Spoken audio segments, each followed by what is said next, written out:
The bounty hunters? Sorry, it's a little short. My train of thought derailed and crashed and is not getting back on track. So you've gone through several spider reigns? Harika asks as somehow her questions about Slytherin had sidetracked hard into just how insanely dangerous J3's home country was. Oh yeah, let me tell you. The tourists run screaming when they realize that the carpet of white are all webs, J3 says with a grin. But not you? No, my dad and I made sure dingoes and crocs numbers were good and down in the local community. Most flying spiders aren't even all that dangerous. Not like the redbacks. Those are ones you need to be careful about. Redbacks? Pitch black spiders with a bright red hourglass shape in the middle of their back, he explains, and she's still confused. An hourglass is shaped like two triangles touching points, mostly, one above the other. Oh, some brute arcana have a marking like that. Yep. And why do dingoes and crocs need their numbers kept low? Well, crocs are ambush predators that have no issue grabbing a child who's unaware of the danger. Your child slips out of your grip to run off and look at something, snap, screams, and lives are ruined. Dingoes, on the other hand, are wild canines, and while they can be taught to keep a respectful distance, they can also contract all sorts of diseases and spread them. One of the worst is rabies. I had to help cull a pack or two in my late teens with my dad, uncles, and grandfather. And rabies is? A very infectious disease that drives its victims to violence before killing them. Once the animal starts foaming at the mouth, they're already dead, and killing them quick is both a way to keep yourself safe and a mercy for the poor animal. J3 explains, while this is all interesting, mind explaining why you've deflected the subject? No real reason. When you let a conversation flow, it can go anywhere. J3 replies, so that wasn't even deliberate? Nope. Makes conversations more interesting. Of course, I've been told that if I keep that nonsense up during a debriefing, there's going to be consequences, J3 says, and Harika bites back her curiosity before things get derailed again. And here we are. Welcome to our growing nest egg and solid proof that if something else wants to take or hurt our little buddy, they're biting off far more than they can chew, he says before opening the door to a darkened cargo bedroom. Rows upon rows of stasis pods. As the lights turn on, they start projecting the ID and an image of the woman held inside along with a list of crimes they're wanted for. Murder is so common that those without it are the odd ones out. Of course, mass arson and grand larceny are certainly attention grabbers too. These things are stacked, Harika notes as she looks up in the expanded room and walks behind J3. 10 high, and there are many, many rows. This chamber alone holds 1,000 bounties waiting to be cashed in. There are 5 others spaced throughout the ship, and the last one is almost half full. So many? Jurisdiction jumping is a damn sport for most criminals. So unless it's a stupidly dangerous local threat, we generally hold on to some criminal for a few months as we head towards whatever polity we have the most citizens of. And of course, border jumping just adds to the crimes of these girls, so the bounty goes up a bit. What if they break out? Unless there's an Undaunted in here, then the entire chamber is in pitch darkness and with numerous motion sensors on. Every little twinge on those sensors cause a complete lockdown of the chamber and send up an alarm. We treat each one like a full-scale emergency and arrive with enough force to drop a small army. Usually it's just a sensor deciding to be temperamental, but better a scare in the night than an explosion as someone's rigged a bomb. Are bombs a big concern? We had someone with an unusual resistance to stasis early on. It wore off days ahead of schedule, and the woman was an anarchist that had nearly ripped a space station on her own and killed hundreds of thousands of people. What happened? She tried to resist and refused to go down to a basic axiom knockout technique, so she got a concussive one instead, and we got a dent against the pod she had vacated before throwing her back in and setting a guard detail around it. She almost got out again but woke up to a growling Jek-Tech plasma rifle, all but grinding into her forehead. She was cooperative after that. Most people are. Those weapons are made extra scary, which means they actually don't have to fire as much. Funny that, isn't it? J3 notes. How close was Slytherin to that?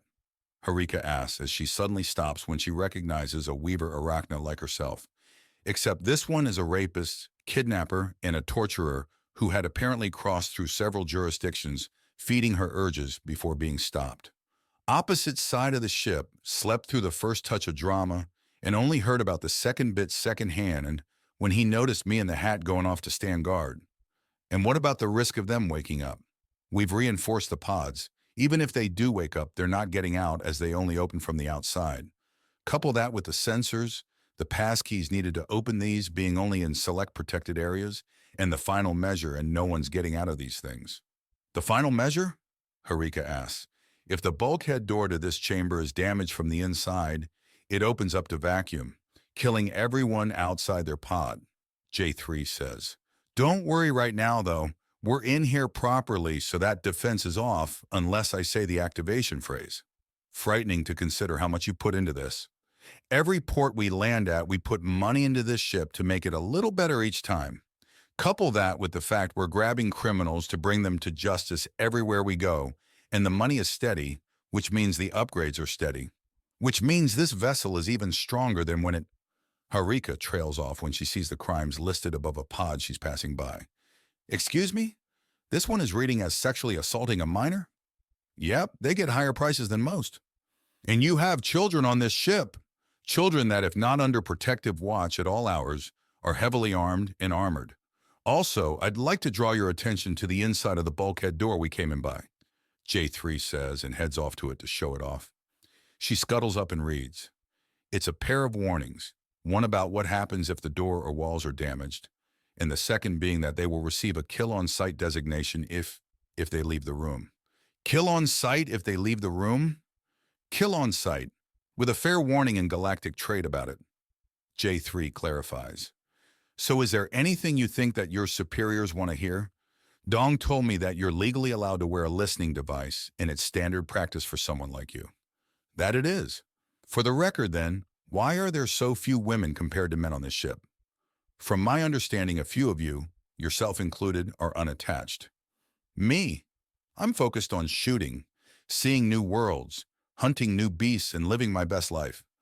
He then shrugs. I'm assuming that most I meet are getting distracted by the louder personalities on the ship, and the fact I'm not actually hunting for ladies means that a lot of opportunity is passing a lot of people by.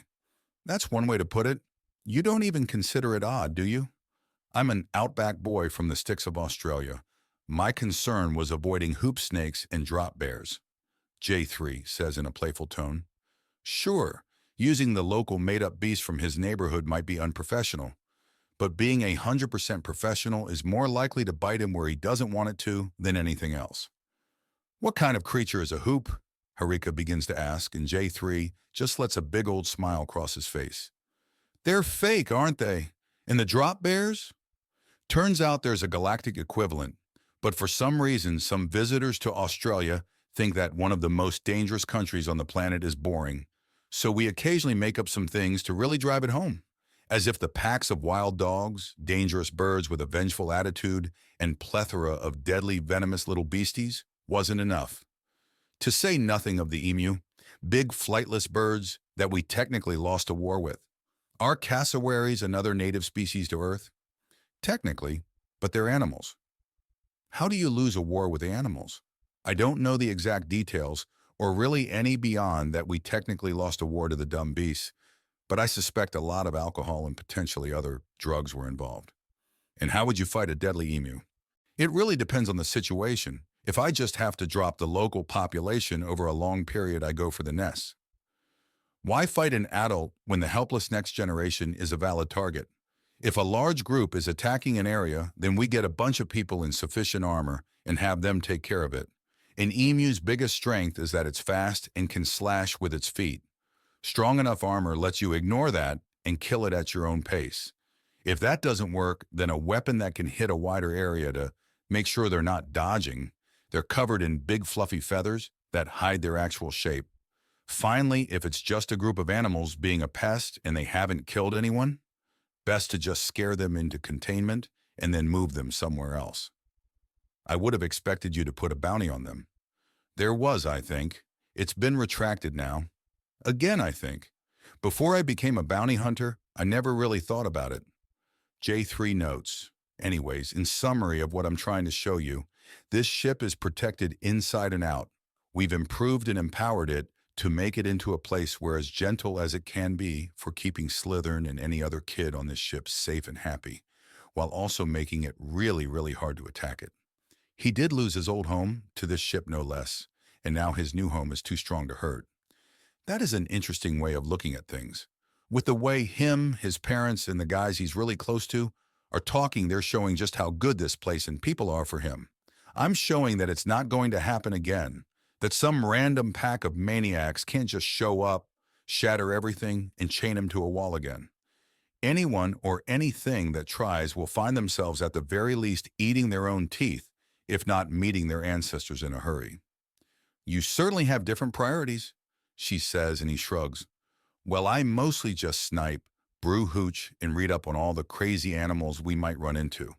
Slytherin doesn't like sniping, can't drink hooch, and is at most politely interested about all the animals, unless there's one right in front of him, J3 says, rolling his neck as he fully ushers out Herika from the containment room and puts it back into lockdown again.